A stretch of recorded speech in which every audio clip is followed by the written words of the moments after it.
आगे क्या बोल दिया अतुल भाई।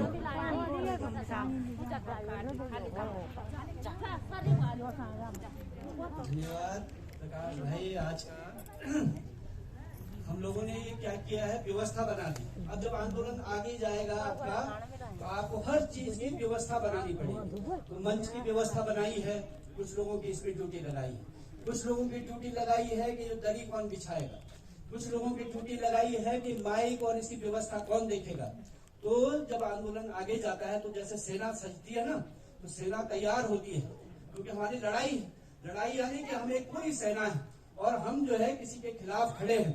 तो वो जब सेना सजती है तो उसमें अलग अलग डिपार्टमेंट होते हैं। यहाँ नहीं है हमारी फौज में MES वाले अलग हैं, आर्टिलरी वाले अलग हैं, वो दूसरे वाले अलग हैं। तो ऐसे ही हमको भी अपनी अपनी जिम्मेदारी समझनी पड़ेगी और इस एकता को बनाए रखना पड़ेगा, क्योंकि लड़ाई जैसे जैसे हम आगे बढ़ रहे हैं और कठिन होती जा रही है, समस्याएं और ज्यादा आ रही हैं। अभी देखिए मेरे सामने जो है एक समस्या आई कि किसी के यहाँ क्या, हमारे परिवार में सूचना आई कि हमारे परिवार में ही किसी के यहाँ एक बच्ची ने जन्म लिया।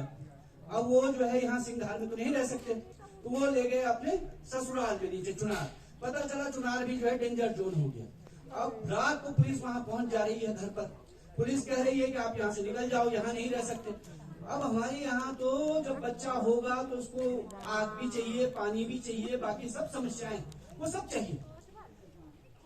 तो वहां से मैसेज आया चुनार से, कोई मेरे पास लेकर के आया। तब DM साहब के पास गए कि इनकी व्यवस्था ऐसी की जाए कि जहाँ जिस कमरे में इनको रखा जाए वहाँ हीटर हो, वहाँ गीजर हो, वहाँ बाकी चीजें हो। तो अब ऐसी छोटी छोटी दिक्कतें। अभी एक खबर आई सुबह कि कोई महिला वहाँ अस्पताल गई और उसका प्रसव होना था, उन्होंने बाहर निकाल दिया। पता चला उसे गोपेश्वर जाना पड़ा। आपदा की स्थिति में जब अस्पताल में सारी व्यवस्था होनी चाहिए, उस समय आप जो है प्रसूता को वहां भेज दे रहे हैं गोपेश्वर। वहां पता चला कि वो बच्चा तो सामान्य डिग्री से हो गया, सामान्य तरीके से हो गया, तो यहाँ हो सकता था जोशीमठ में।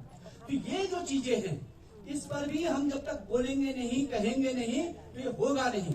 तो हम लोग यहाँ बैठे हैं, तो इसका मतलब वो आपने देखा तो सड़क को ड्रिल करते हैं, वो जो पहाड़ पे छेद करते हैं तो क्या करते हैं, ड्रिलिंग करते हैं कंप्रेसर से।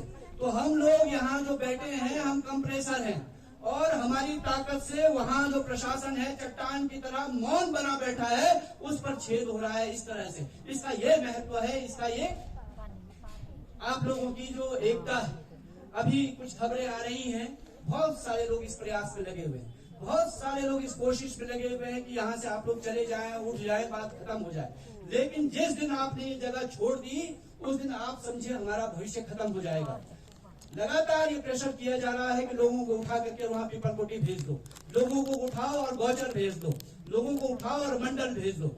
हम लोगों ने ये बात साफ तौर पर कह दी है कि हम न मंडल जाएंगे, न गोपेश्वर जाएंगे, न हम पीपलकोटी जाएंगे, न हम गौचर जाएंगे। हम यहाँ जिए हैं, हम यही मरेंगे।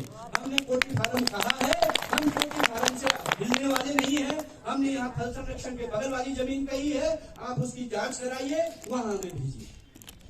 उसके अलावा किसी विकल्प पर हम जो है जाने वाले नहीं है। ये एक बात है।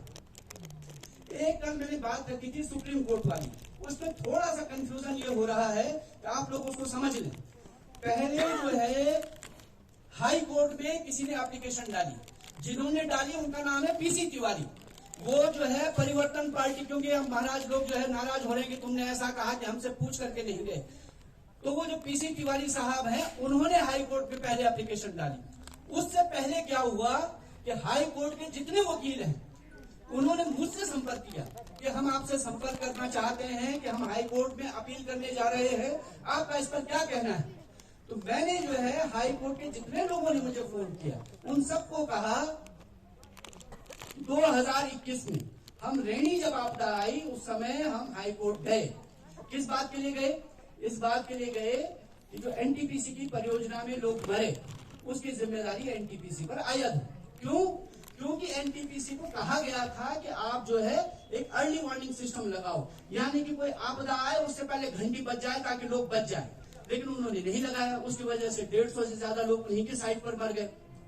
उनको कहा गया था कि जो है यहाँ आप पहले तो परियोजना नहीं बनाइए। ये 2013 की आपदा के बाद जब रवि चोपड़ा कमेटी बनी, उसने कह दिया था कि परियोजना यहाँ के लिए सुरक्षित नहीं है। उसके बावजूद उन्होंने बनाया। तो उनको कहा गया था कि आप जो है अर्ली वार्निंग सिस्टम लगा दो, नहीं लगाए, उसकी वजह से 150 लोग मर गए। ये बात लेकर के हम कोर्ट में गए।